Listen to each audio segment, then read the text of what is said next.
Hey everybody, today we are debating whether or not biblical slavery was wrong, and we're starting right now.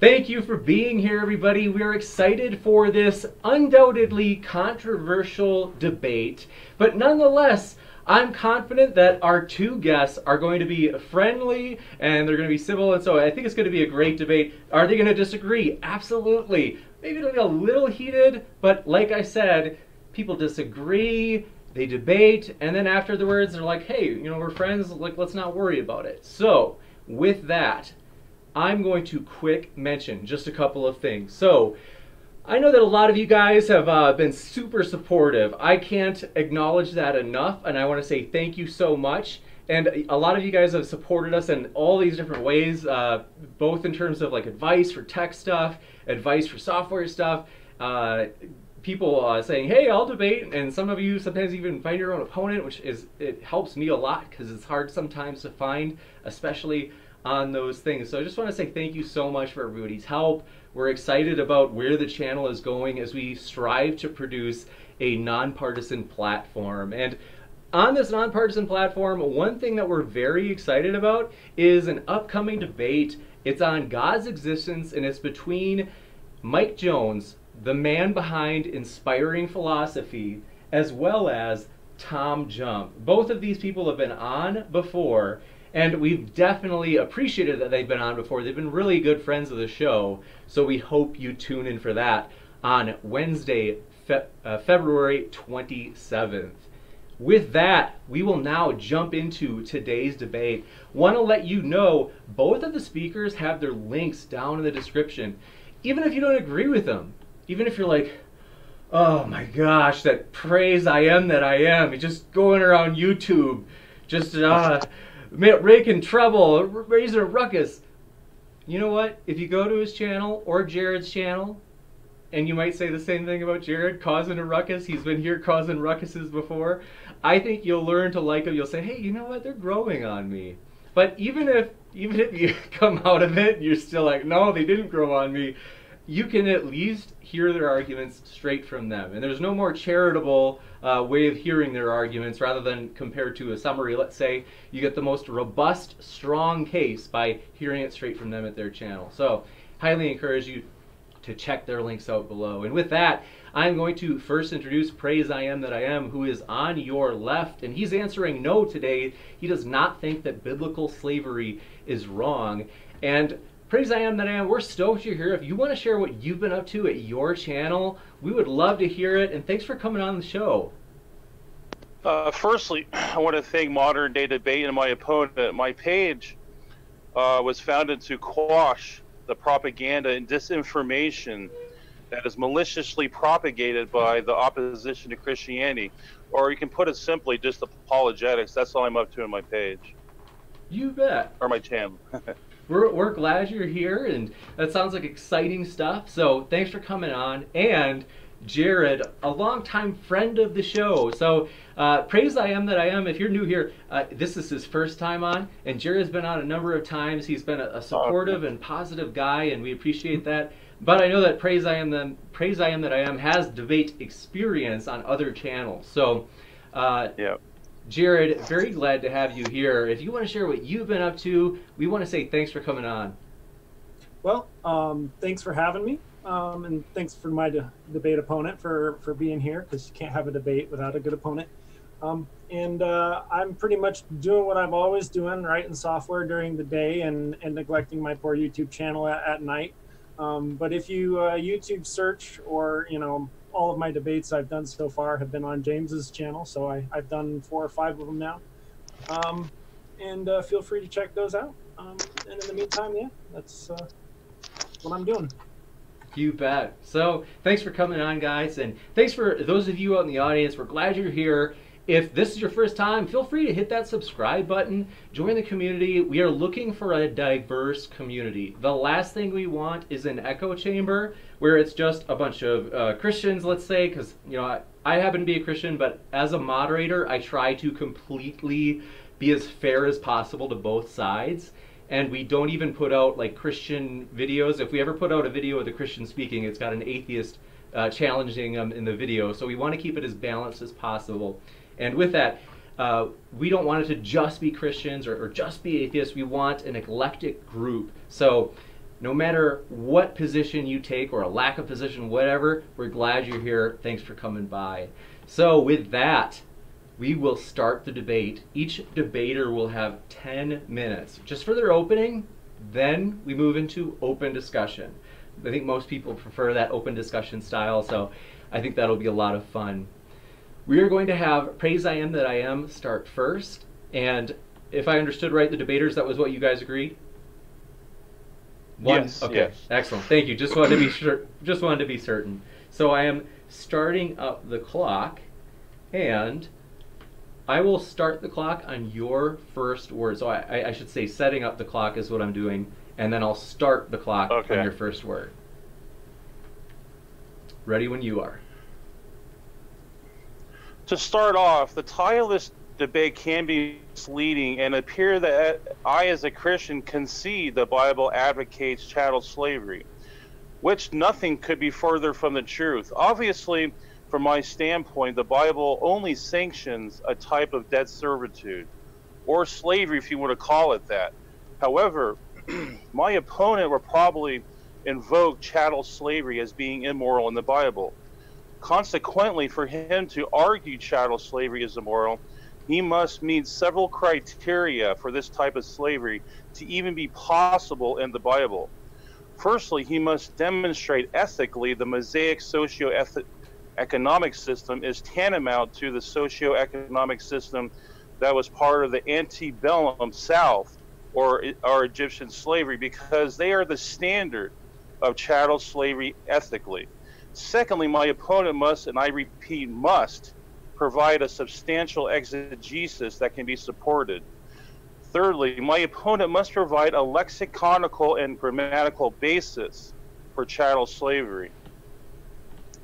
My experience with people who assert the Bible sanctions slavery usually appeal to a handful of cherry-picked passages. Furthermore, I notice atheists in particular like to appeal to their own authorities in an effort to subvert and hijack the debate from their opponents. Just because someone can speak Hebrew fluently or have a degree in theology doesn't prove their argument is true. For one, biblical Hebrew and modern Hebrew are distinctly different. Secondly, it's a non sequitur. Just because someone has a degree doesn't automatically make them right. Ultimately, this is a battle of hermeneutics and exegesis. My position is simple. The Bible sanctioned debt servitude, which is akin to indentured servitude in colonial America. You had people who could not afford their passage to the New World. In order to get here, you have opportunity. These people would offer to work a particular amount of time via contract. They would find a sponsor, pay a hefty price for their passage, then work their debt off. After completing their contract, they were unencumbered citizens in the colonies. Hence, the contract for a foreigner, ger in the Hebrew, or a native Israelite could be 6 years or even just 1 year. After the 7th year or the 50th year, all debt would be wiped away, making the Eved not obligated to their contract. Contrary to what my opposition purports, this socio-economic system was instituted to prevent poverty. Sort of like a destitute person holding up a sign, will work for food in their community. Actually, this socio-economic system would eliminate most of the poverty issues today, making it extremely significant and useful. More importantly, the Bible's golden rule that God mandated in Leviticus 18 through 34 completely destroys the possibility of the cruel and demoralizing practice of chattel slavery, because to love all people as yourself is an absolute meta-ethic. This meta-ethic is a irreducible and non-subjective category of love that is applicable in all places, at all times, and to all people. And since Jesus revealed the Old Testament law was not done away with, he actually revealed an extra dimension to this biblical golden rule, and that makes the Bible superior ethically to all religions or worldviews, and that is to love your enemy. In other words, Jesus was reflecting what God the Father expected people to know all along from the beginning. This retroactive and absolute meta-ethic negates the possibility of chattel slavery, because anything cruel or oppressive can't even be contextually possible. Consequently, passages like Deuteronomy 24:14 document non-Israelites were to not be oppressed. This word oppress in the Hebrew is ashat, and it means to not violate, oppress, or exploit. This is reverberated in Exodus 21:16, where it commands that a person who sells another person in slavery is punishable with death. The principle of destroying or damaging the image of God is echoed in Genesis 9:6, showing slavery is untenable. Therefore, slavery is absolutely debunked. My opponent must take the absurd position of there being a three-categoried foreigner. The first being a general foreigner, a ger in the Hebrew, a second type of foreigner being a hired servant, sakir, and then there's the third and mysterious type of foreigner that is invoked, which would be a chattel slave, thus being dubious at best. The burden of proof is on my opponent to establish there is such a thing as a foreign chattel slave exegetically, and then have a non-arbitrary moral framework to impugn the God of the Bible with. I'll be waiting. And that'll be my end there. You got it. Thank you very much for that. And now we will have an opening statement from Jared. So I appreciate that. Praise I am that I am. We are going to switch over to Jared for the opening statement, and I will go on your first word. Also goes by Patient Beard. That's his YouTube alias, so I want to let you know that. Jared, Patient Beard, ready when you are. All right.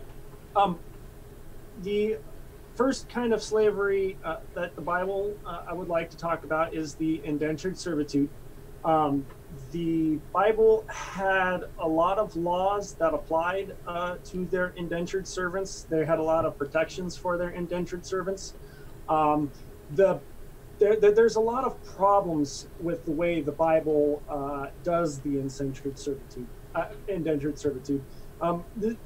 The first major problem with it is that there's no concept of value. You were an indentured servant until the year of Jubilee on the celebration. If the year of Jubilee was in 3 years or 6 years, it's a very fixed kind of a trade. So I don't know. I mean, do you have to wait until you got 5 years left on it before you decide to go buy a wife?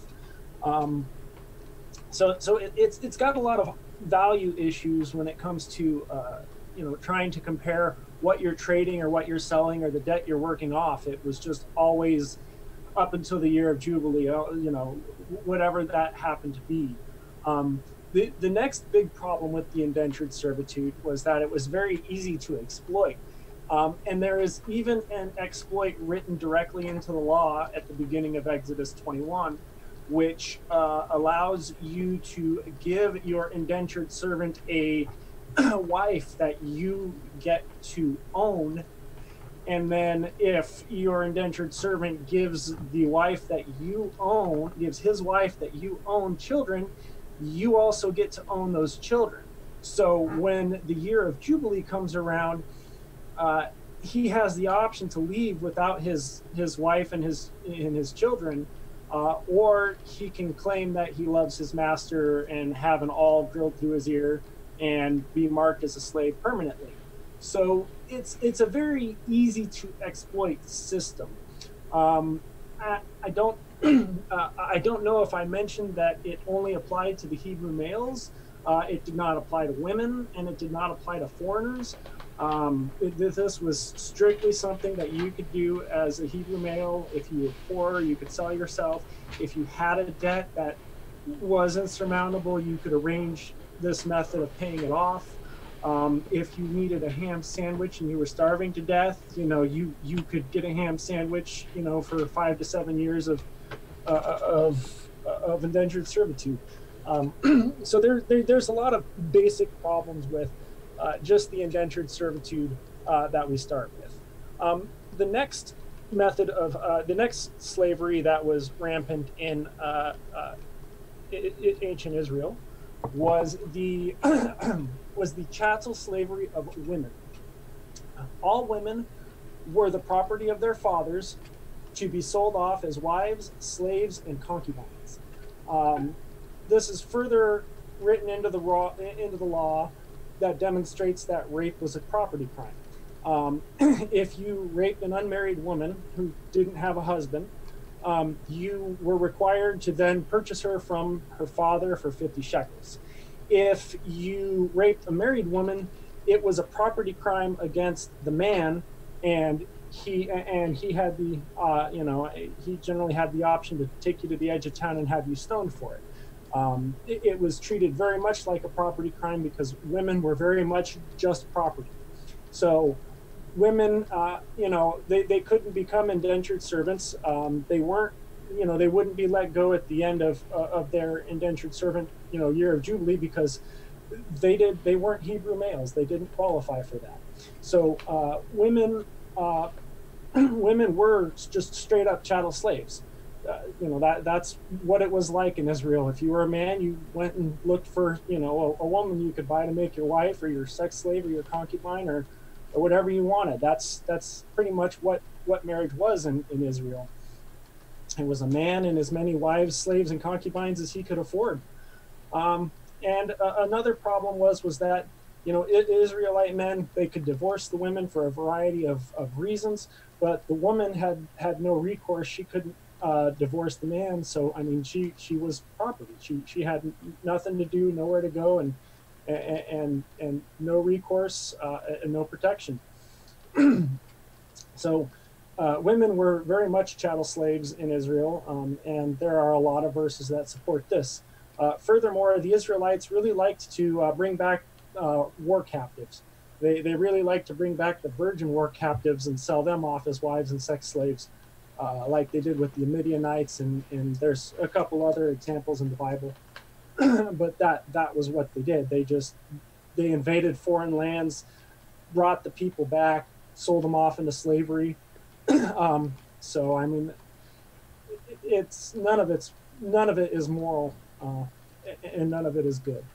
And then the final form of slavery to bring up is the traditional chattel slavery of the foreigners. We find this in Leviticus 25, where there is a distinction starting in verse 39, where it talks about the rules that applied to fellow Israelites who were poor and who sold themselves into indentured servitude.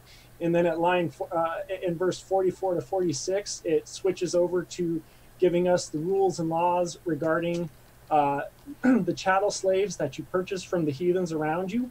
And basically the chattel slaves, they were inheritable to your children. And it says specifically in Leviticus that you can make them slaves for life. And furthermore, when we peruse through Exodus 21, we see lots of examples of how your slaves could be treated, how they could be treated differently from the indentured servants. Your slave could be beaten. If the slave if the slave got up after 2 days of a beating, then there was no punishment to the master. If the slave died, there was a punishment, but it's a nondescript punishment. But it's not, they didn't have to follow an eye for an eye when it came to your slaves. If you killed a fellow Israelite or fellow Hebrew, then they were going to kill you. If you killed your fellow Hebrew slave, then you had to pay the slave master 30 shekels. So it was not, they were not protected the same way under the law. If you, beat, another Hebrew and maimed his eye, they would maim your eye, an eye for an eye, literally. If you maim a slave, the only the recourse is that the slave just gets to go free.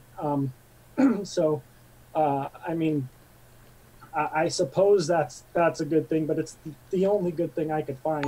And furthermore, all of these scriptures and verses that I've been quoting, they have all been written into the law. It's Moses passing down the law in Leviticus 25. It's Moses bringing the law to the people in Exodus 21.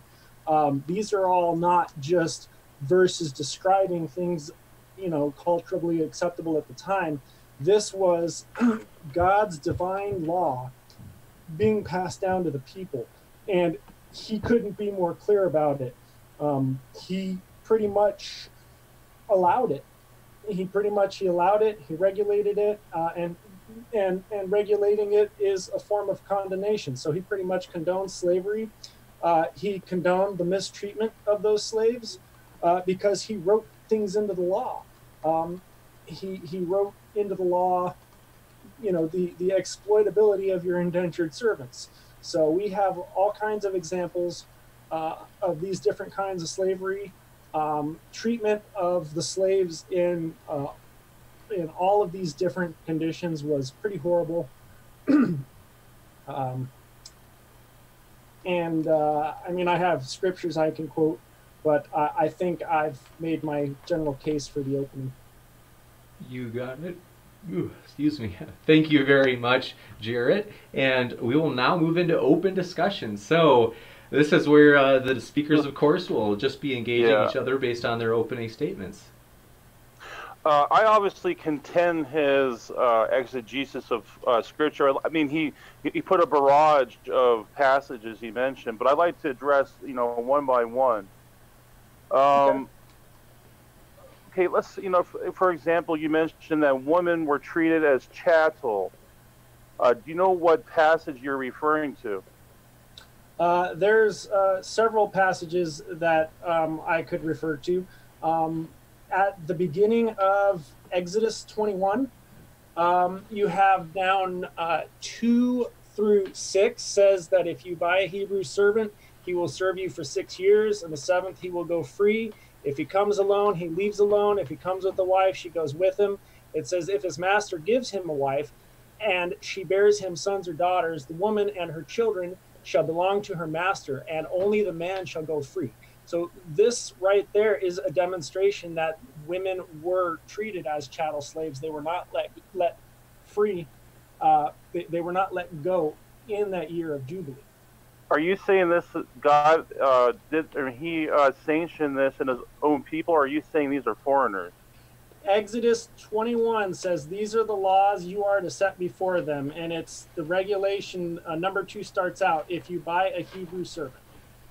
It does not specify if the woman is a foreigner in the law, but there are no. Well, let's look at verse 7, because verse 7 is a good example. It says if a man sells his daughter as a servant, and then it tells you how she's to be treated because she was sold off as a servant.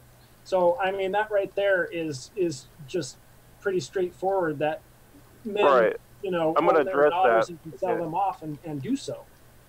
Okay, so it's most likely talking about Hebrews and not foreigners in Exodus 21. Would you agree with that? In Exodus 21 is talking about Hebrews? Yeah, I could agree with that. Okay. Okay, so if you look at Leviticus 25:46, for example, there's the phrase, you shall not treat each other with rigor. It actually specifically says you must not. It says, verse 46 says, you can bequeath them to your children as inherited property and can make them slaves for life. And that is the reference to the foreigners that live around you. And then it makes an exception. It says, but you must not rule over your fellow Israelites ruthlessly. Well, yeah, but you disagree they were Israelites, though. Did you disagree to that? Chattel slaves. Okay, well, who's the chattel slaves? And if you're going to impose this chattel slave, I mean, so you can't say that Exodus 21 is talking about a foreigner because you disagree that it was talking about. No, I said Exodus 21 was talking about women. Okay, I mean, women do not go free after. I mean, even I can see that, but you just admitted though that Exodus 21 is talking about Hebrews. Even this, I just heard you say it. So. Well, yeah. Well, no, Exodus 21 has. I said verse 2 through 6 is referring to Hebrew to Hebrew servants. Verse 7 moves on to if a man sells his daughter as a servant, and I'm assuming as a Hebrew servant, because it even says there that he has no right to sell her to foreigners at the end of verse 8. So he can sell his daughter as a servant. If she doesn't please the master cannot sell her to a foreigner. So yeah, we're talking about Hebrew women here. Just because parents parcel out their children for wages doesn't constitute chattel in any sense. That is pure conjecture. When a man sells his daughter as a servant is the first, the first sentence of Exodus 21:7. Could you please tell me? It says she is not to go free as male servants do. That's the whole verse 7. If a man sells his daughter as a servant, she is not to go free as male servants do. So could you please tell me then at what point this woman is allowed to leave the situation that she's been put into by her father? I think the most important part of these passages, I'm not sure if it's in verse 7 or 8, but it says she shall not be sold as chattel to other countries. So right there, they are outlawing. Well, yeah, you're right. You're right. Well, listen, here's what we have. If a man sells his daughter as a servant, she is not to go free as male servants do. That's 7, okay? 7 says that you are selling your daughter as a slave, okay? It says in 8, if she does not please the master who has selected her for himself, he must let her be redeemed. That means to be redeemed, to go back and give her back to her father. It says he has no right to sell her to foreigners because he has broken faith with her. So right.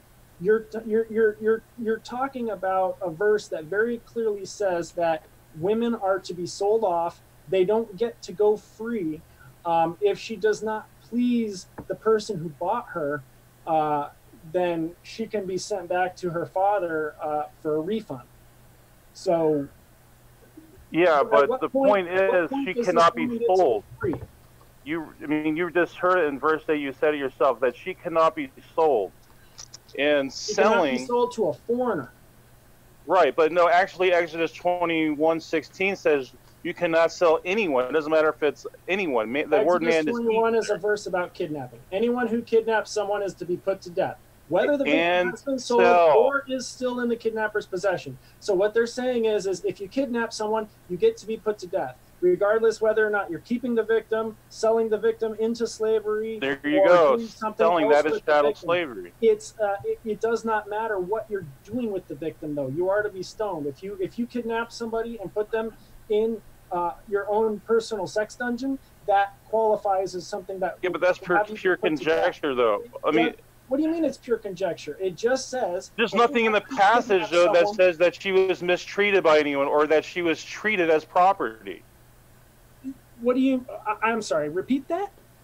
There is nothing in that passage that denotes that she was mistreated or treated as property. There's nothing in there. We're talking about debt here. In 21:16? No, I'm talking about Exodus 21, 7 through 8. Okay, that's what I mean... Okay, well, by the same token, there's nothing in number 16 that says that it applies to slavery. So, well, the word sold is pretty, I mean, that's pretty... That is, but it puts a comma in there in a very important place. Anyone who kidnaps someone is to be put to death, comma. And then it says whether, which means a set of conditions that all fall under this umbrella. So whether...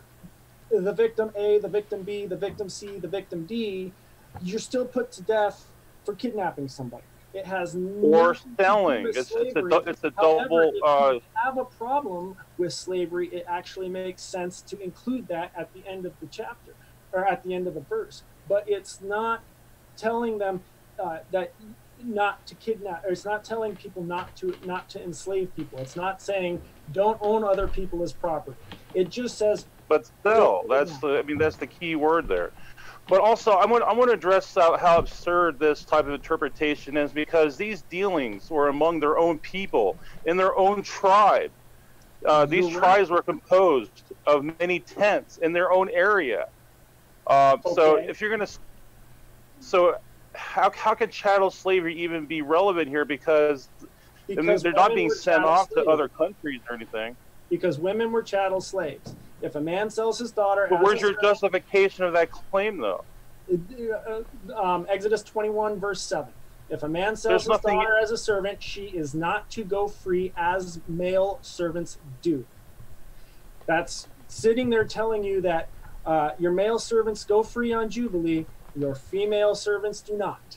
So, well, actually, no. If you read Exodus 21:3, it says if a female or a male come in, they can go out on their own. So that is untrue. No, it does not. It says Exodus 21:3 says all right, Exodus 21.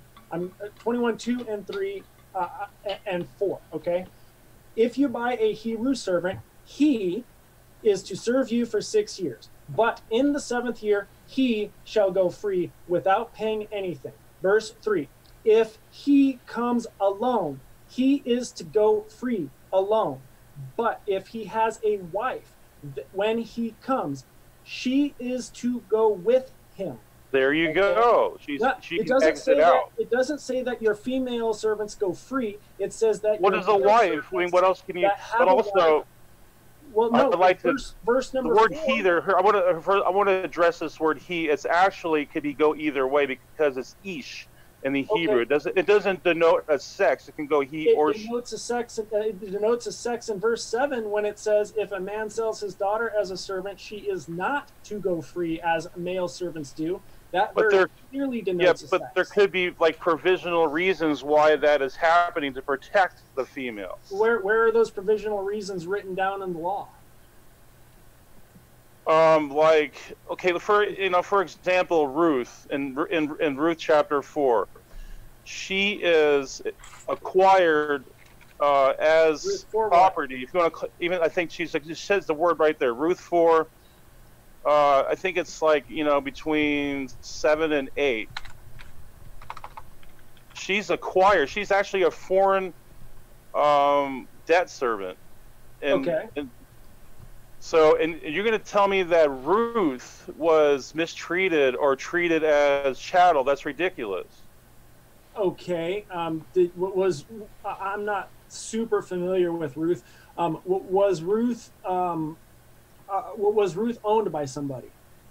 Yes, and it was Boaz. Okay, and you said that she was owned by Boaz in what regard exactly? As a servant, as a foreign servant, as a slave, as a wife? What? And that's the point I'm trying to make. That your definition of slave doesn't hold up. It's actually a debt servant or a debt slave, if you want to call it that. Oh, okay. Could you please tell me then, if a man sells his daughter as a servant, she is not to go free as male servants do. At what point does the female chattel property that I'm claiming females are chattel property here, and I'm reading you scripture. At what point does she get to go free when the debt is paid off? If she doesn't get to go free in the year of Jubilee, like the scripture clearly says she does not. There is no sex that is tied into leaving on the Jubilee after the 6th year. There's nothing about only a particular person, or a particular sex this is talking about. Because it is talking about a particular sex. We can read it right in the verse. No, it's talking about a daughter, though, not a sex.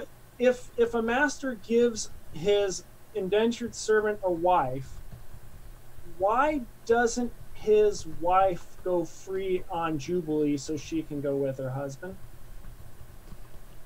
I was saying it was to protect her, the nations around her. Why wouldn't ownership transfer to the husband on the year of Jubilee? Why would, if the wife is not to go free and that's a protection to the wife, why would the master who purchased her get to keep her? If you're trying to protect the wife, the thing to do to protect the wife would be to let her go with her husband. Because she wants to have a family, and that's even I think in verse it's like 6, I think, where it says she'll even get her ear pierced as a commitment to her master. No, that's males. We're talking about. You're talking about. But there's the word again, ish. It's not the word he is not necessarily female or male. It can be either. It is when it says if a man sells his daughter as a servant, she is not to go free as the male servants do. When they're talking directly after the verse where they talk about how the male servants go free, and they have an example in that very scripture that shows that a female servant does not go free.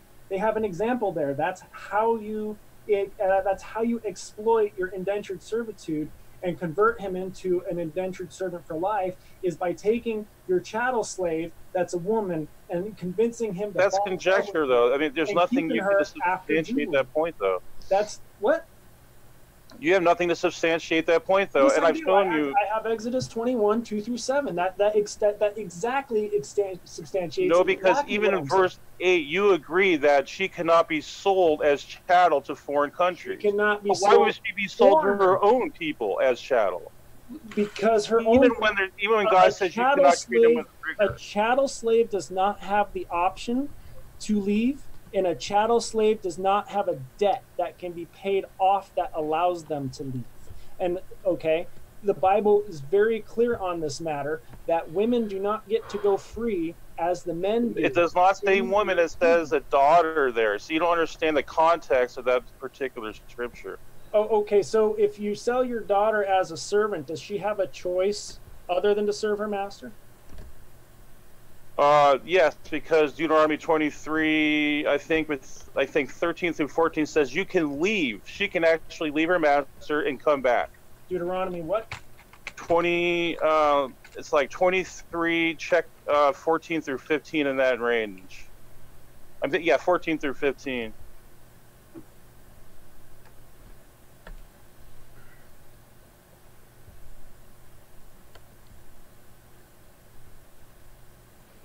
Are you talking about 15, where it says, if a slave takes refuge with you, do not hand them over to their master. Let them live among you and wherever they like, and whatever town they choose, do not oppress them? No, the verse before that. Okay. Let's try.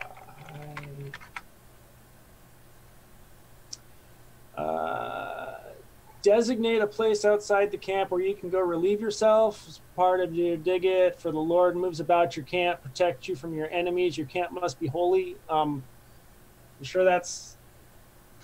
No, I think you might need another translation, because it says that if I'm on BibleGateway.com. I can pick any translation you want. It's on the New International Version. Which one do you want me to use? Just like the NASB, for instance. Just try that one. I'm sorry, the N what? The NASB. NASB.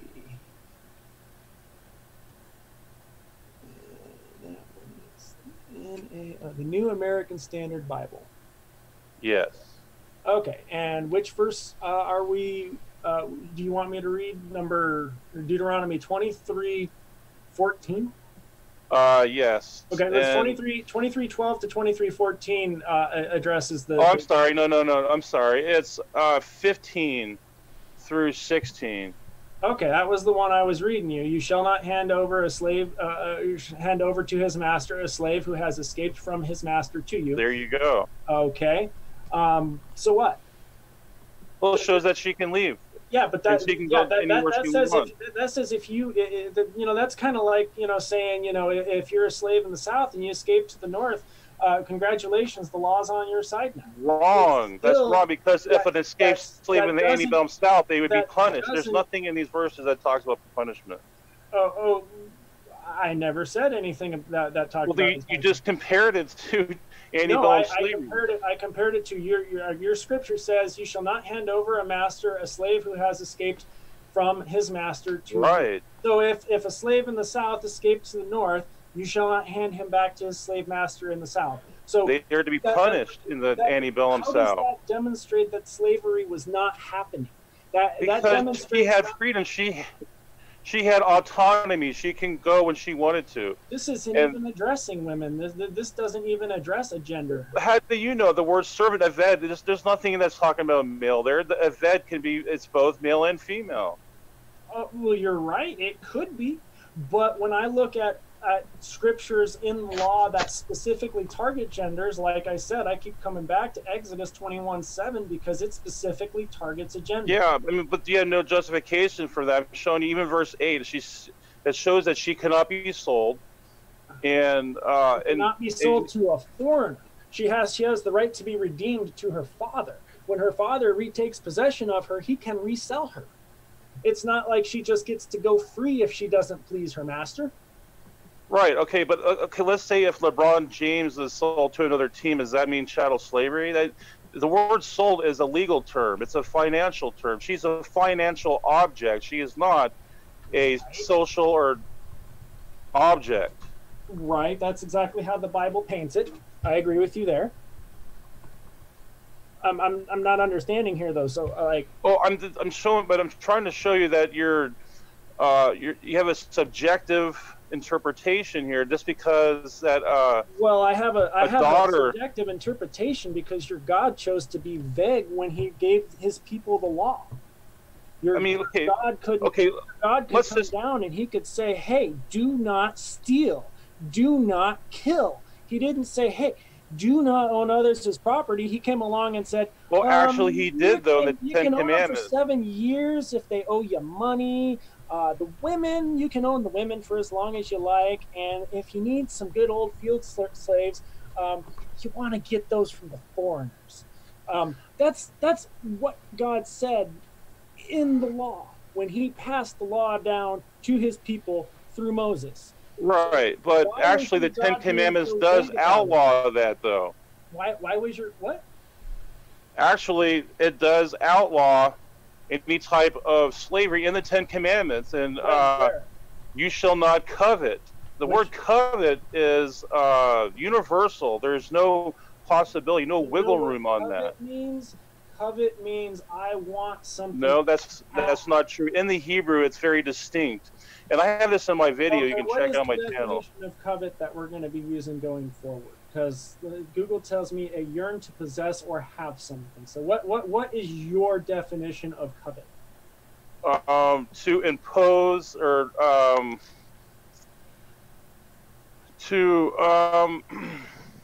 yeah, I think your definition is pretty close to the Hebrew's definition. So okay, I'll take that. Yearn to possess or have something. Okay, so that is effectively describing the emotion jealousy. It's a thought crime. No, that's not true. It's one of the worst commandments in the Bible because you're sitting here saying, hey, if you have these thoughts that you want my wife, it's like you've slept with my wife, and I get to that's not what the passage says, though. Even thinking about it.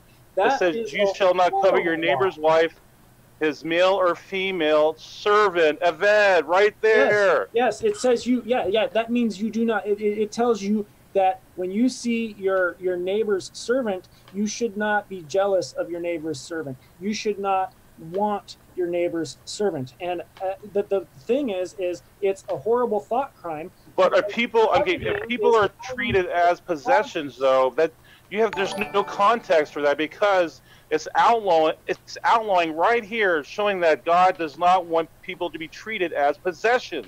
Okay, somebody in the chat just worded it better than me. They said, "Don't covet your neighbor's property." That means anything they own, their wives, slaves, their cattle, etc. If they are property, then you're even debunking your own argument, because they cannot even go after someone's own property. Well, yes, but what do you mean I'm debunking my own argument? Because you're trying to tell me do not be jealous of what your neighbor has as a law.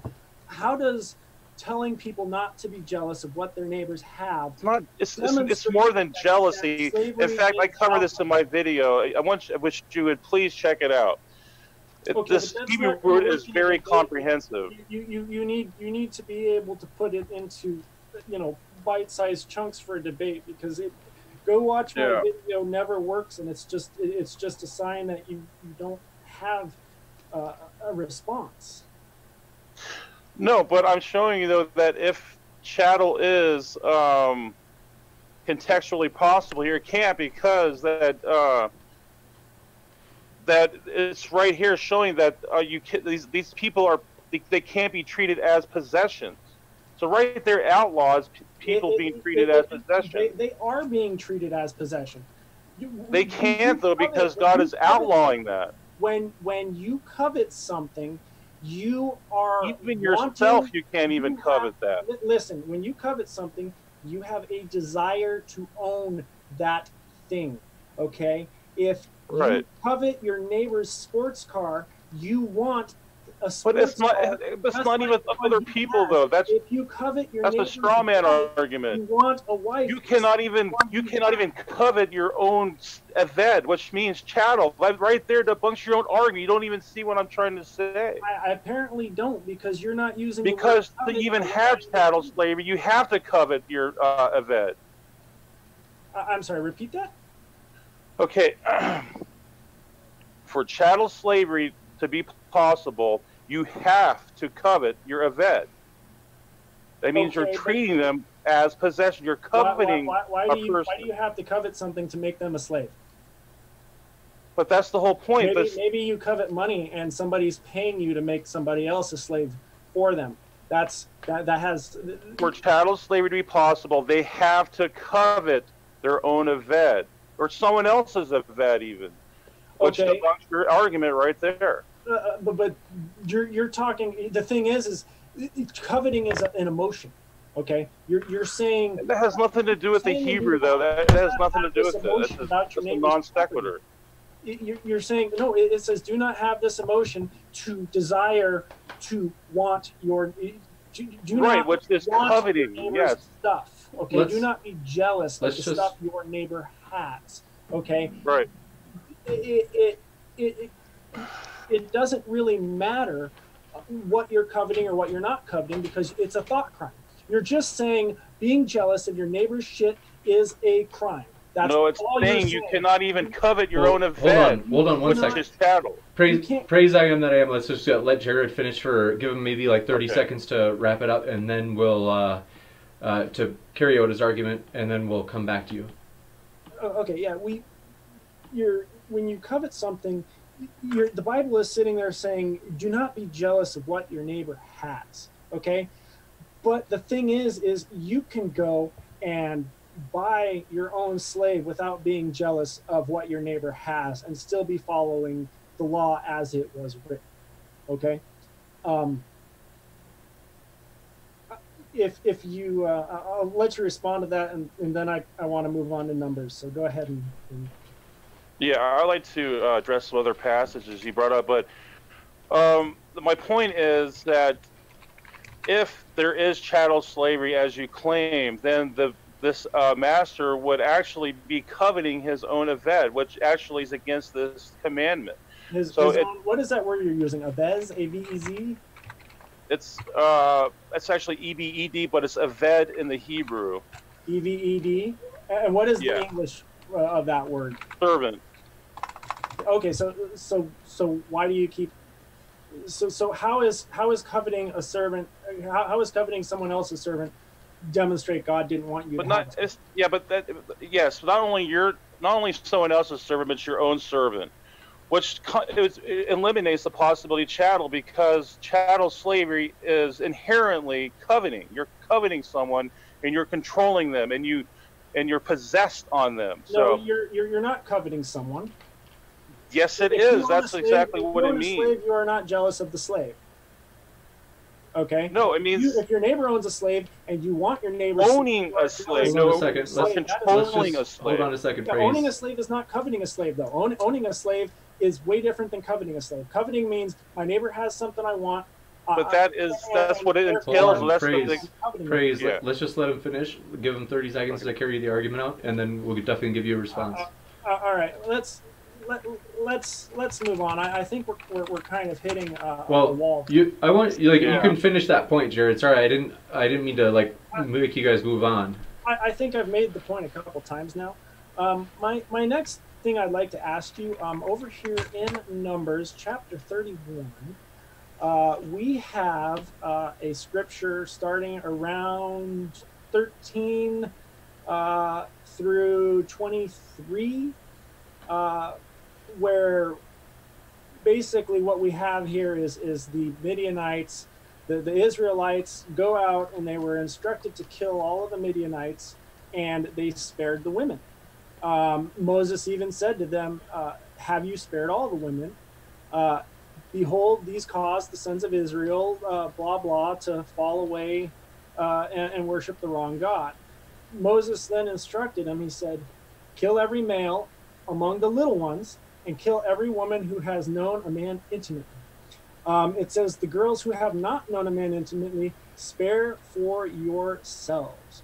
So I would like to know how is it possible that we can have this arrangement where you can keep the captives as slaves?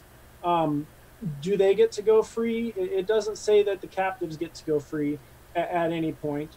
And there's even a ritual here for marrying them, which involves shaving your head. Right, and I'm going to address that. For 30 days so that they can get over the fact that, you just came into their land and killed their father and their mother and their brothers and maybe even, their boyfriend or whatever.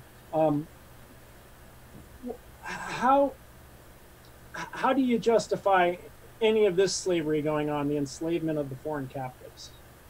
Well, I mean, firstly, that's a distortion, because these are prisoners of war. They are hostiles to God. And okay, you can even... And that justifies enslaving them as sex No, that's not what I said. And I'm going to address, if you let me see, can I respond here or not? Go ahead, I'm sorry. Okay. Well, like I was going to mention here, these are hostiles to God. You can read this in Leviticus 19. You can read this in Deuteronomy 9:4, where these hostiles were even practicing child sacrificing. They were doing bestiality. They were doing all other sorts of atrocities.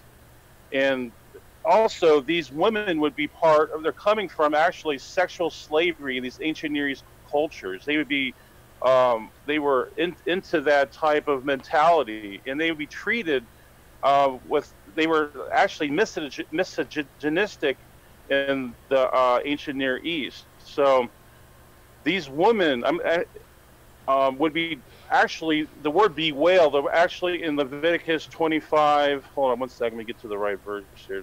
Make sure I properly cite this.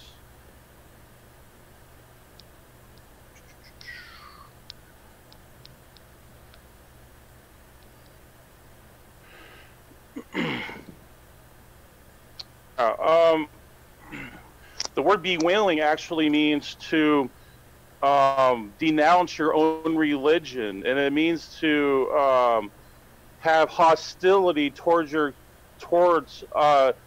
culture you're coming from. So this woman was actually these POWs. They were actually like exhaling coming from their terrible cultures. Okay, so if the Midianites were Nazis, were the Israelites justified in enslaving them? Killing the men and enslaving the women? Are you talking about Nazis, or are you talking about the Bible? Well, the Bible says that they were doing all kinds of, mean, nasty, ugly things to their children and the wrong gods and all that. And that reads like, Jewish, Nazi war propaganda against the Jews, if you ask me. But the point I'm making is, Nazis are like the worst thing you can imagine. Let's just pretend that all the Midianite women were Nazis and all the Midianite men were Nazis, and the Israelites went over there and slaughtered all the men and enslaved all the women. Was that justified? No, but that is a non sequitur. So why is it justified then if instead of being Nazis, they were just worshiping the wrong God and killing their own children? Which I don't believe. No, these were judgments that were passed down over 400 years of warning to these countries to stop their evil. So And God made the Israelites the area's police force now? yes, that's exactly right. They police these Okay, very. what kind Okay, of punishment? What kind of okay, I was going to bring my last point up. If you're going to say that's immoral, that's like saying, well, punishing ISIS is really bad. Well, So is punishing ISIS really bad? well, punishing ISIS, I don't really have much to talk about with regards to that, because I'm not over there dealing with those people, and I don't know enough about that to comment on it.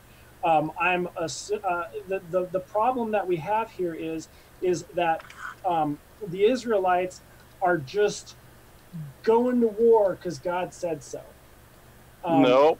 And you called them, you know, if they're going to be the police of the region, can you tell me, is a permanent punishment justified by their actions? They were killed and enslaved. That's not a punishment. That's a land grab.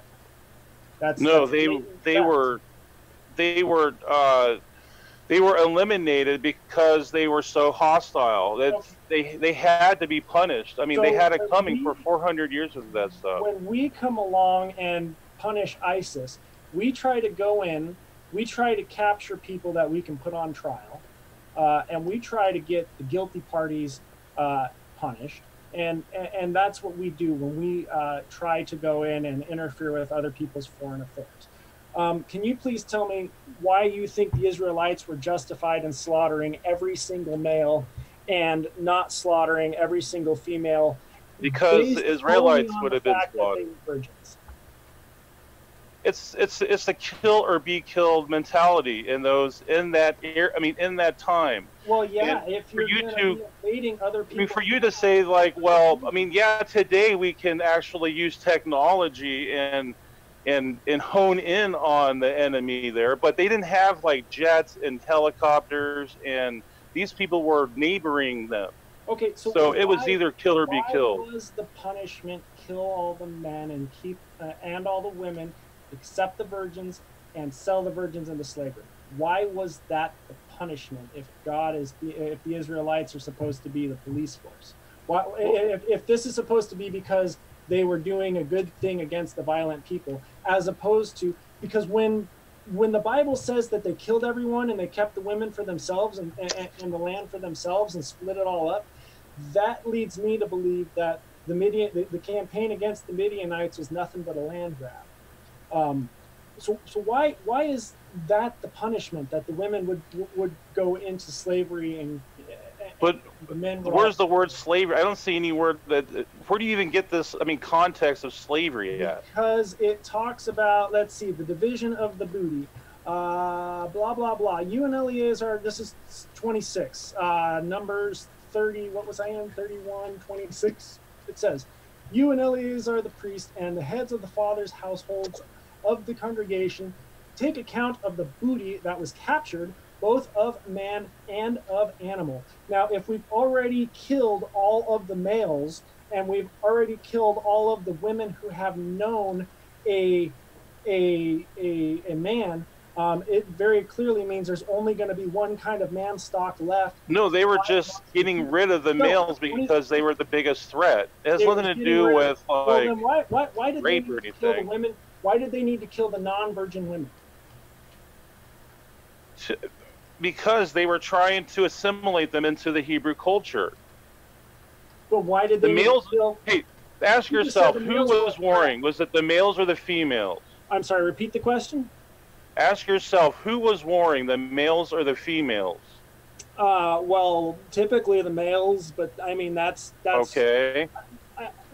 Why would you're trying to say that the Israelites were justified in killing the males because they represented a threat, but the virgin women didn't represent a threat? No, they were not hostile. Did represent a threat. Why did they need to kill the non-virgin women? To to assimilate them into Hebrew culture and let them have. How does that assimilate them into Hebrew culture? Because better if they're not virgins. Because it's actually mentioned in Deuteronomy 20, 12 through 15, and also Deuteronomy 21, 13 through 16. It talks about even that these women POWs would have their hair shaven, and they would have their nails pared, and they would have a month. They would actually have a month. Yeah, that was a mourning period before you got. No, it's not a mourning period. Actually, the word there to mourn is sophod in the Hebrew, or eyeball, or abal, or. Let me ask you something, okay? A foreign force comes in. They kill your mom, and they kill your dad, and they kill your brother, and they capture you, and they drag you off to a foreign land, and then they say, here, you're going to be this guy's property. After you've had 30 days to mourn, he can do whatever the hell he wants with you. How is that moral or justified or right in anybody's moral system? Okay, it's impossible to mourn for this imaginary concept of a family, because a context of a family cannot include misogynism or sexual slavery. You understand that these women that are from these other countries were coming from sexual slavery and also misogynistic behavior. So nothing was changing, basically, is what you're saying. They were just... No, it's actually the opposite. That's what I mean. They were assimilated. Hi, your husband's been killed that purchased you. You know him, so you get to be killed. But your daughter, she's going to be under new management. How does that make it more moral to go from one nation's slavery to another nation's slavery? There is no slavery in the Hebrew culture. I mean, it's conjecture. You have nothing to validate that. There's slavery all over the Hebrew culture. I already pointed you to several spots. Absolutely. In the law where there is slavery. And not you even pointed close. out spots in the law that kind of go against it, but it doesn't justify the decisions that your God made. That doesn't justify. Okay, ask yourself. I just mentioned they had a month before even anything could ever even be initiated. Yeah, they had a month before you could sell them off and then rape them. Do you have anything to justify that claim? Yes, I do. You quoted me the verse that says they had a month to mourn.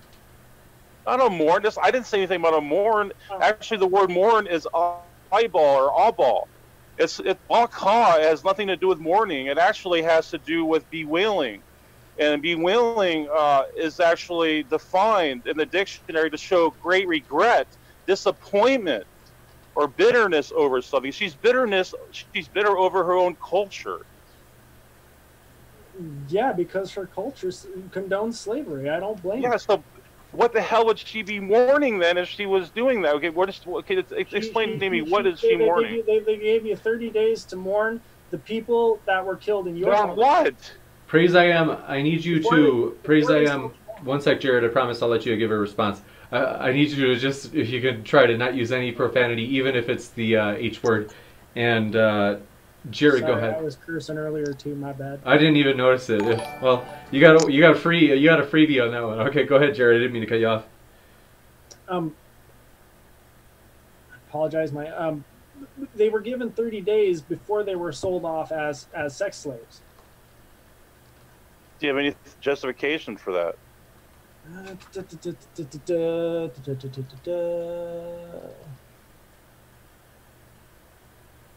I can, though. Give me 1 second here.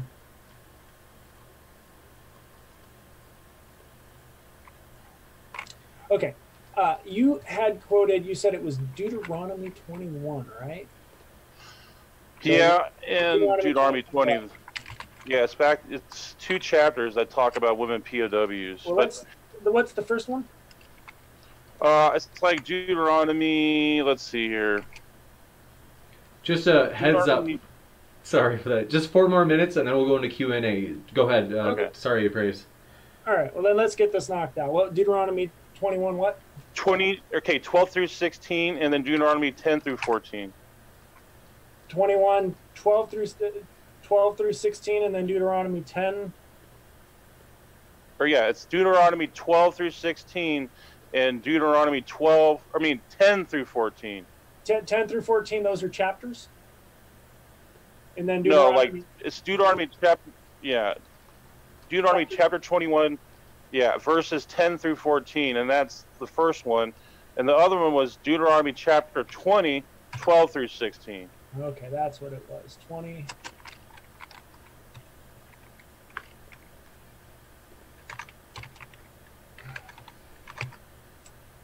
Okay. Oh, it's entitled Marrying a Captive Woman. When you go to war against your enemies and the Lord your God delivers them into your hands and you take captains, if you notice among the captives a beautiful woman and are attracted to her, you may take her as your wife. Bring her into your home, have her shave her head, trim her nails, and put aside the clothes she was wearing when captured. After she has lived in your house and mourned her father and mother for a full month, then you may go to her and be her husband, and she shall be your wife.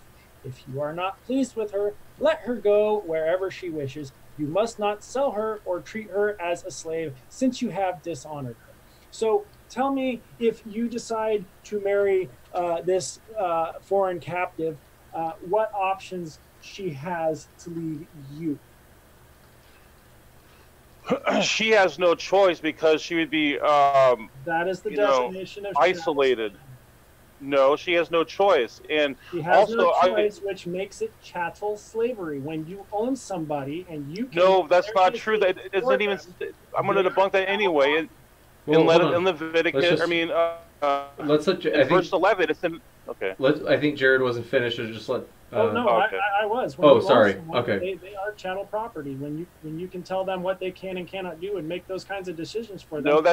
No, I'm saying that the woman had no other choice, because she would be isolated, and she wouldn't even survive on her own in these cultures. So she would want. Did she have that option? Did she have that option to walk away from the people who had captured her as a war captive when they sold her to a man? Did she have the option to walk away? I'm sure she did, but there's nowhere where it says she was or she wasn't. Okay, it very clearly says that. Bring her into your home. And then it says, after she has lived with you and mourned her father and mother for a full month. That's not the word mourn, that's not the word in there. Husband, and she shall be your wife. Okay? There is no, if she doesn't want to be here, then let her go. The only way you're allowed to let her go is if all of a sudden you're no longer happy with her.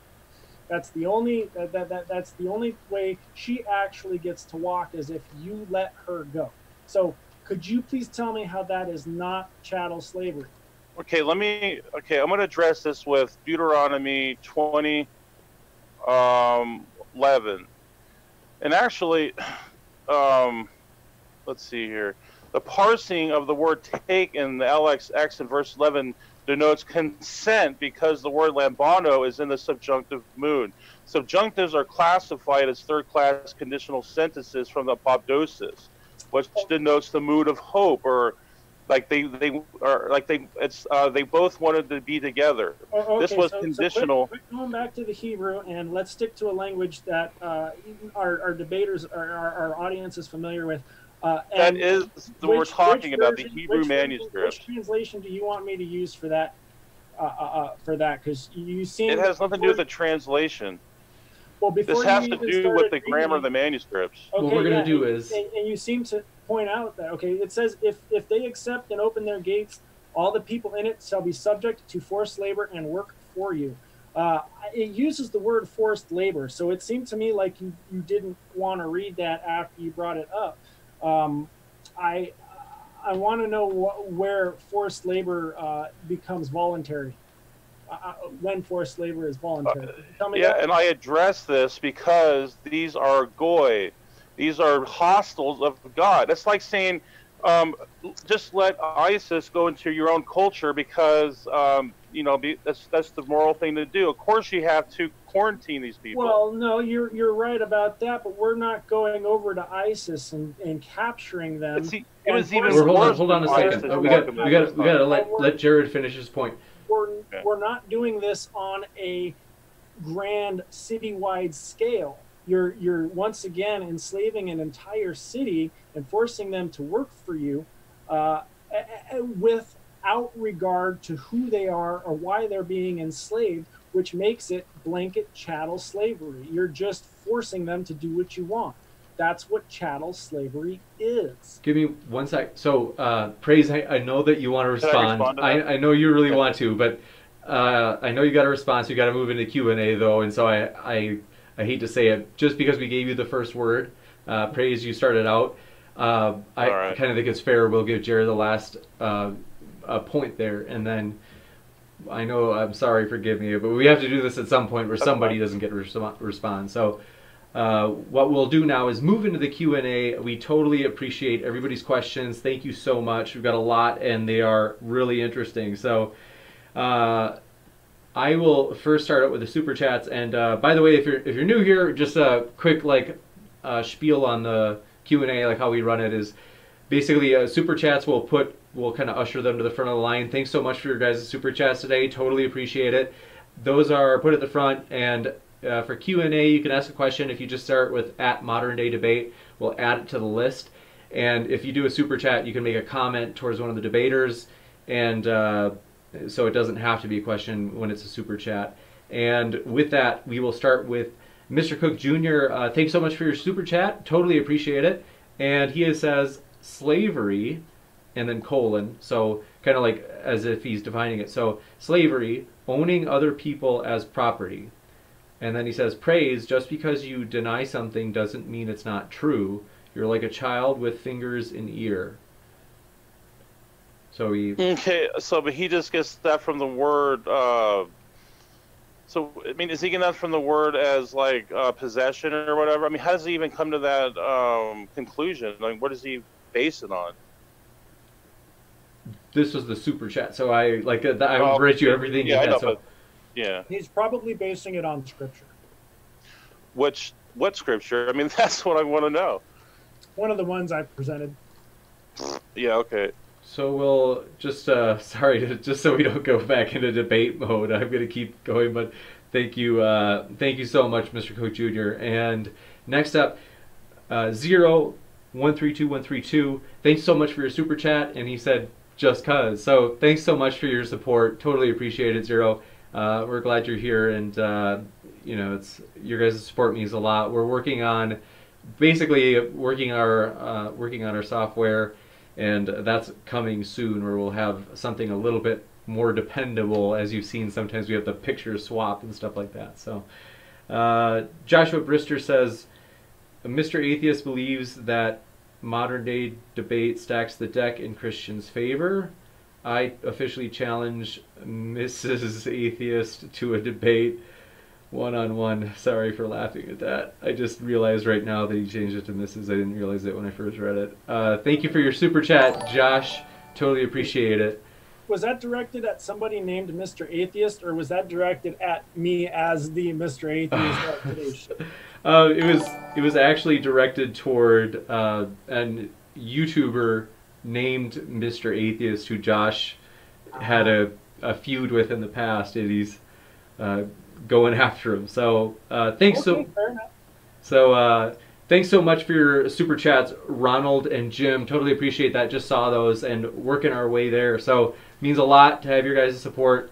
We have Joshua Brister. Thanks for your other super chat. He says, Praise is doing awesome. Kick butt, my friend. And Joshua Brister, thanks again for your super chat. He says, Praise is winning this debate. Help Jared, please. I suppose, Jared, if you want to respond to that, or because it's in a way toward you. Repeat the statement. I apologize. He in the first one said, well, the first one he actually talked about praise. Then he said, Praise is winning the debate. Help Jared, please. Help me, please. I don't need the help. I got the Bible, and I got verses in there I can point to. So, I mean, that's using your own book works better than any research I could do.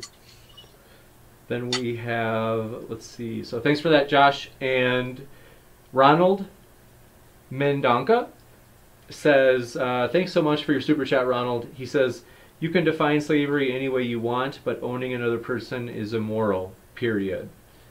So my guess is that's for Praise I Am That I Am.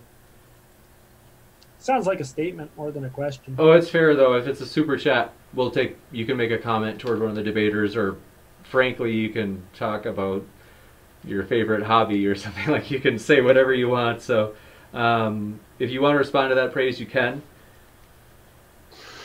You don't have to. Yeah, and I think that, people need to get familiar with, like the manuscripts and tools out there to learn more about what the Bible says, because, the Bible is an English translation of the manuscripts. You need to get familiar and get educated, because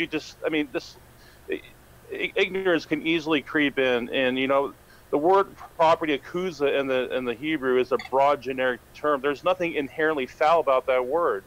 So it becomes, context becomes paramount. And I think atheists have a bias in their, so I think they just go from their biases on that. Well, reading the Bible made me an atheist. I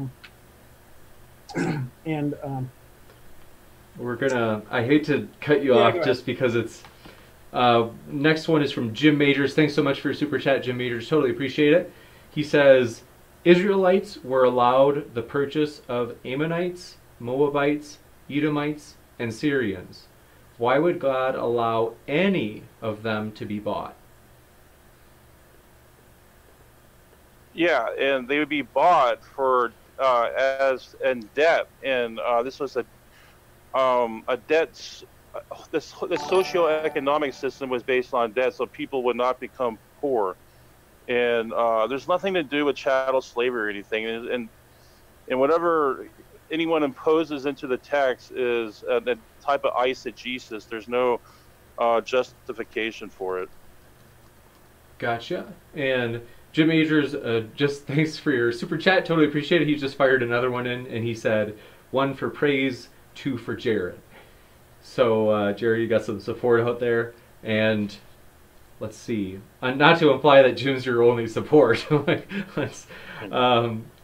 Next up, so thank you very much for your super chats, people. We totally appreciate it, and we're glad you're here. This is honestly, for me, it's just like a blast to be here every night without super chats even. It's like, I'm just thrilled. I told a story last night about walking out of a live stream, and I went to the Plasma Center, and I was just, they told me I had to wait in the lobby for a little bit because my pulse was too high. I was just amped after the live stream. So thanks so much for your support, guys. And next we have a question, or a new sub. Thanks, Smitty. Saw you sub, and we're glad to have you part of the community, man. And whether you be or ma'am, whether you be atheist, Christian, no matter who you are, what position you are, or lack of belief, whatever, we're glad you're here. So thanks for joining the community. Next we have Tom34B, or I'm sorry, Tom34B. Thanks for your patience, Tom. Question to praise: is selling your daughter to get rid of debts a moral action? In my opinion, yes. So your welfare is very important, and God's even made that clear in the Bible that people's welfare is important. So yes. But does people's welfare justify taking away their free will? Yeah, but that's in your Bible. It has nothing to do with the Bible that I know, or that I read, or that I've read. So that's up to that's a burden you have to demonstrate. Well, if you and I are reading a different Bible, you need to tell me which one it is. Yeah, I don't know which Bible you're reading, but it's not the one I'm reading. I can use any one you want. Like I said, I got BibleGateway.com. It's got any translation you want. Or it's a whole bunch. But that has nothing to do with context. You have to understand context, and obviously you don't.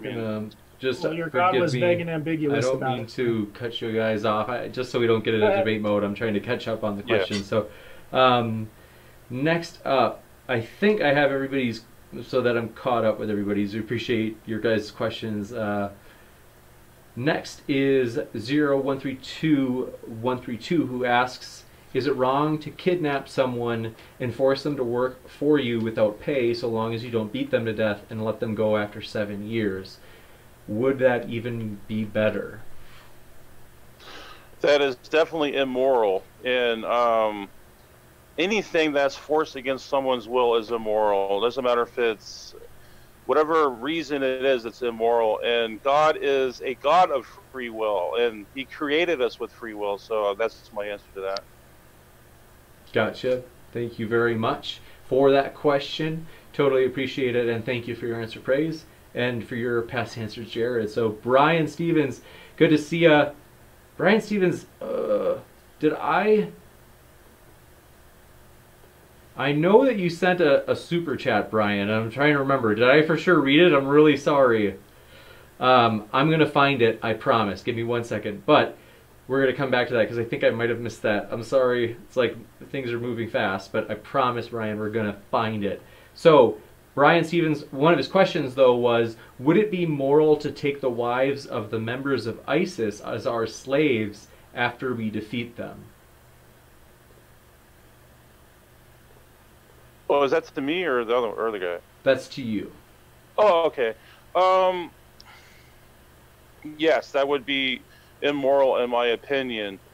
The word slave, okay, it depends on the word slave. If you're going to say, well, if ISIS can be assimilated into culture and be, watched and make sure that, whatever you want to call, like they're being, or make sure that they can't do anything evil or whatever, then I think that's not immoral as long as they can, put in some kind of labor to pay for their debt, or to take care of themselves. So yeah.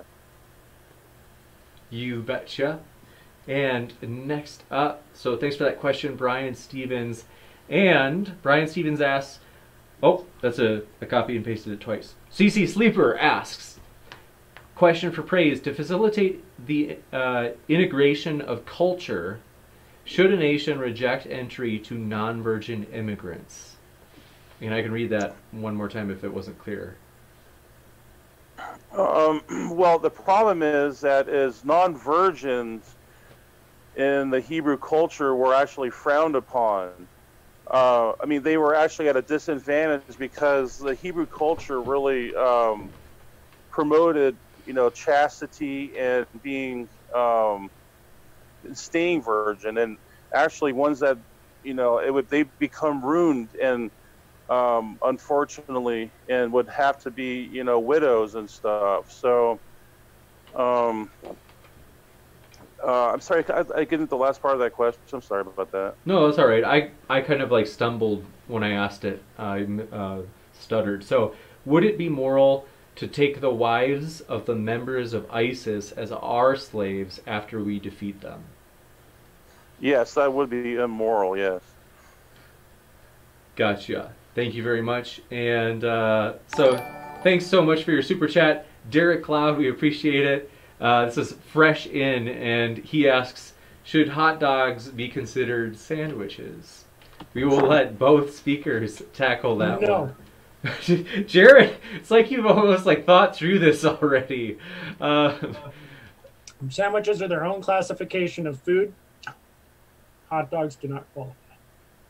I can tell you, Jared's a connoisseur. He's a food guy because he is eating pretty much every time he comes on. So praise your response of whether or not a hot dog should be considered a sandwich.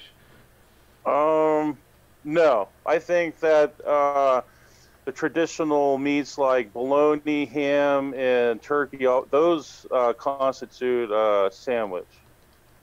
Gotcha. You guys you could say they're traditionalists. The difference is between the bread and the bun. I appreciate that. So thanks for that super chat. And next, this is I know, Brian, you said I could let it go. It didn't matter. You're just trolling Josh, but it was too good. I missed Josh's too. So Josh Brister said, atheism is for the gullible. It's a hate group.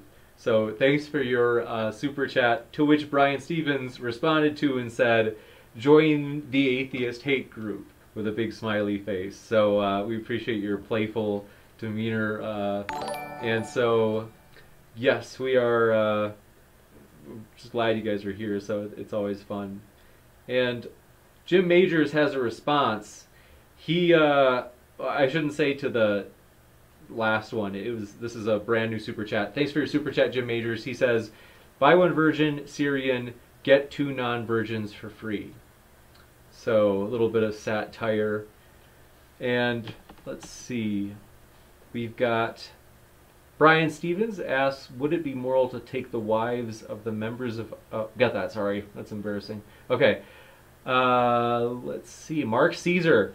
He asks, could that month, namely the 1 month, I think, between when the Israelites, when they would first take over a country, you remember they would say a month of mourning. Yeah. For. So he says, could that month to have been sure they had a period so that they weren't pregnant, or like by period I think he means like span of time. No, because marriage was required in the previous passages in that chapter. So I mean, there had to be some type of like connection or relationship going on before any type of pregnancy or anything could happen. Gotcha. So next, thank you, Mark, for that. And Richard Madsen says, question for both, could you fulfill the biblical law? If not, you are not Christ. If you are not Christ, would you ever understand a book written to Christ? Why do you think you understand? I don't know if I understand that question. Sounds like somebody saying if the Bible is written for something above us, how could we ever understand it? Maybe rephrase the question? I don't know. I'm guessing. Yeah, that's a tough one. Let me try. Yeah. Could you fulfill the biblical law? If not, you are not Christ. If you are not Christ, would you ever understand a book written to Christ? Why do you think you understand? I mean, there's several passages, I mean, throughout the whole Bible where God teaches in a simplistic manner. He condescends his knowledge and truth to us so we can understand that. This is drastically different than the other cultures, like the Quran, and it's very, hard to understand. It's like cryptic, and it gets really convoluted. So the Bible is one of the most easiest documents for me to understand. Gotcha. Jared? If you want to answer it. I was just going to say, I don't, I don't find a lot of coherence in the Bible. I don't think it was written by a God, but I don't think it's, coherent and understandable because it contradicts itself on many occasions.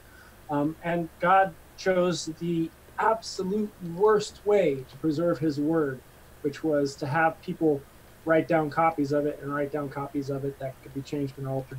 So I have to disagree with the question. I don't think it was the inerrant word of a God that we can't understand. I think it's just the crap word of men that had a bunch of barnacles added on over the years that as the law changed. And I think we're just looking at like a written history of how the culture evolved as opposed to any kind of actually divine revelation from anything that's out there. Gotcha.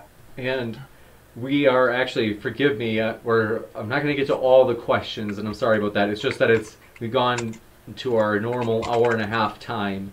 I'm going to do just one really quick one. This is, I think, the first time that I remember reading a question from Michael. And Michael W. Roble asks, would we have been biblically justified in killing the entire populations of Germany, Italy, and Japan at the end of World War II?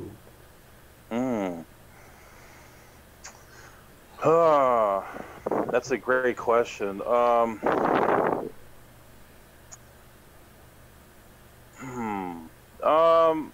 I do. I actually believe that it is justified. Because these cultures were, promoting and living murder and oppression, and so they had to be wiped out. There has to be some kind of justice for any morality to even be possible. So that's my answer. Okay, so can I just clarify your answer? You are saying that at the end of World War II, it would have been acceptable to commit genocide on three individual countries and all their people? Genocide? This has nothing to do with races. This has to do with criminals. You said kill everyone. No, I'm talking about Nazis. Kill the Nazis. No, the question you were asked regarded everyone. You should rephrase your answer if you misheard it, or did I mishear it? Yeah, maybe I misheard the question. I mean, can you repeat that? Yes. So the question was, would we have been biblically justified in killing the entire populations of Germany, Italy, and Japan at the end of World War II? Oh, no, absolutely not, no. Gotcha. Okay. So that's why we're going to... Yeah, I misunderstood. That's my fault. So, no problem. So we appreciate that question. I think it was, like I said, the first question we've had from Michael. So glad to have you here, Michael. And with that, also just thanks so much for your subscription, Nick J. We're glad to have you here. No matter what position you take, welcome to the community, and hopefully we get to see you again. Also, hopefully we get to see these speakers again, as they have donated their time, essentially, basically sharing what they've read, their arguments, their reflections on it. And so we are just glad to have them here. Thank you guys so much for being here. And everybody in the audience, I want to remind you. Oh, thank you. I appreciate that. Their links are down in the description, so you can check them out. If you want, you can reach out to them, leave a comment, shoot them a tweet, something like that. So glad to have them here. And with that, trying to think of, I thought there was one last thing I was going to announce other than debaters. Any parting words, goodbyes, like philosophical reflections on hot dogs being sandwiches?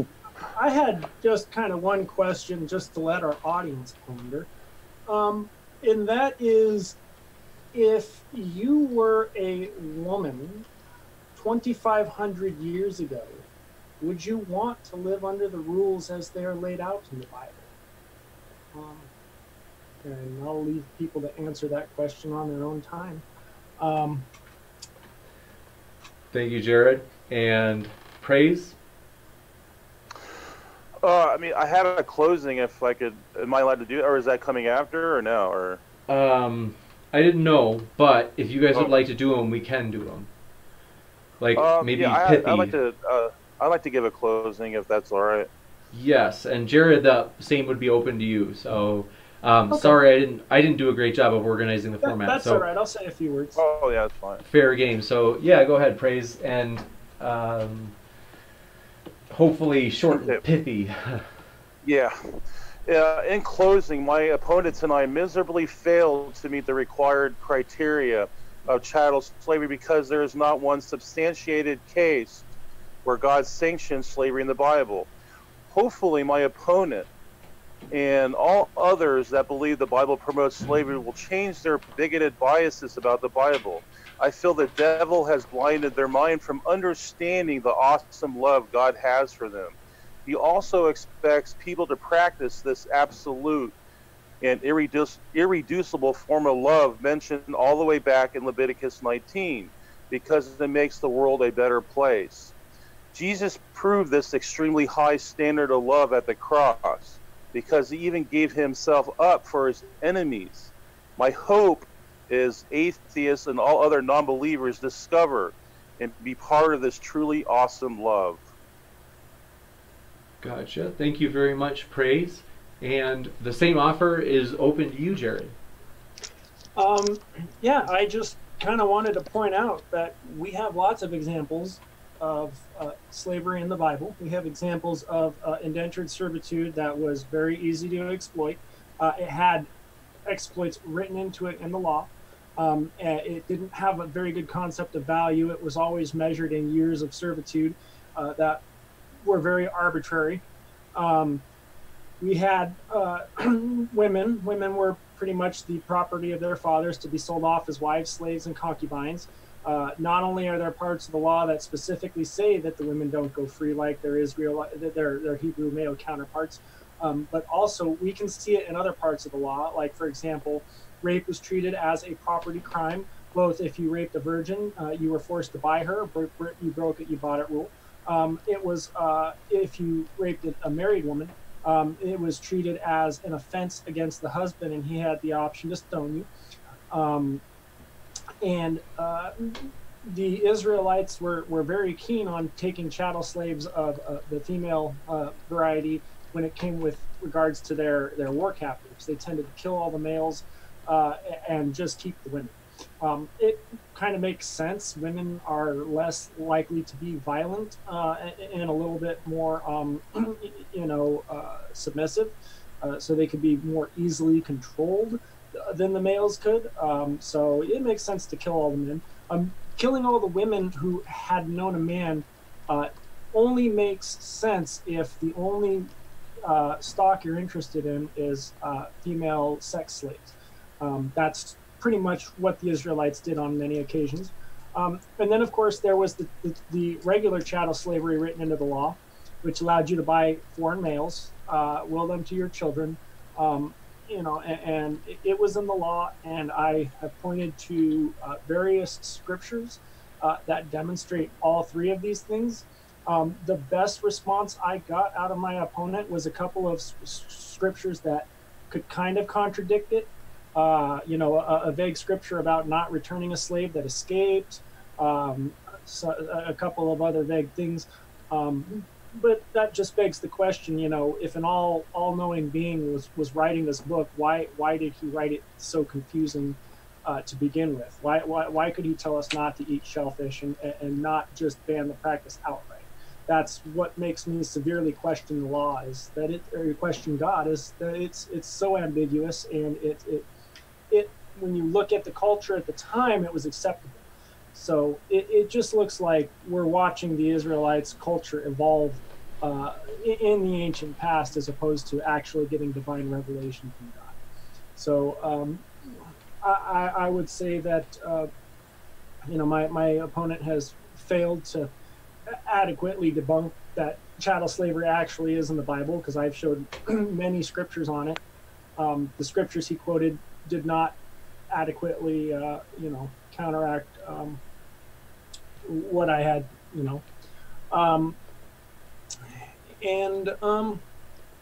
I'm going to go ahead and end my closing statements with a question from John in the chat again this week. He said, "Is it permissible to sell your daughter into slavery if you were financially strapped?" And so we'll leave that for y'all to think about.